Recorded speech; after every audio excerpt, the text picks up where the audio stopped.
ஐயோ நான் பெரிய தேவை நடுவில் இருக்கிறேன். அது பொருளாதார தேவையாக இருக்கலாம், அல்லது உங்களுடைய வீடு காரியமாக இருக்கலாம், அல்லது இந்த தேசத்துக்கு நான் போகிறேன், அந்த இடத்துல இந்த புதிய ஊருக்கு நான் போகிறேன், இந்த புதிய ஆஃபீஸ்க்கு போகிறேன், நான் என்ன செய்வதுன்னு எனக்கு தெரியலையே என்றெல்லாம் நீங்கள் கலங்கி கொண்டு இருக்கலாம். எனக்கு பிரியமானவர்கள், அன்றைக்கு எலியேசர் ஆபிரகாமின் தேவன் மீது அவன் விசுவாசம் வைத்தான். அல்லேலூயா.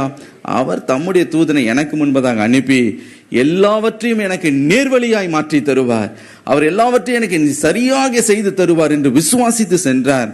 எல்லாவற்றையும் நேர்வழியாய் தேவன் மாற்றினதுனால அவன் குனிந்து பணிந்து அவரை தொழுது கொண்டது மாத்திரமல்ல, அவரை ஸ்தோத்தரித்தான். ஹல்லேலூயா. இன்றைக்கு உங்களை அற்பமா என்னாதீங்க, நான் வீண், நான் வேஸ்ட், நான் பலவீனன், அப்படியெல்லாம் உங்களையே நீங்கள் குறைவாய் பேசிவிட வேண்டாம். ஆண்டவர் உங்களை பார்த்து சொல்லுகிறார், உன்னில் நான் மகிமைப்படுவேன். ஹல்லேலூயா.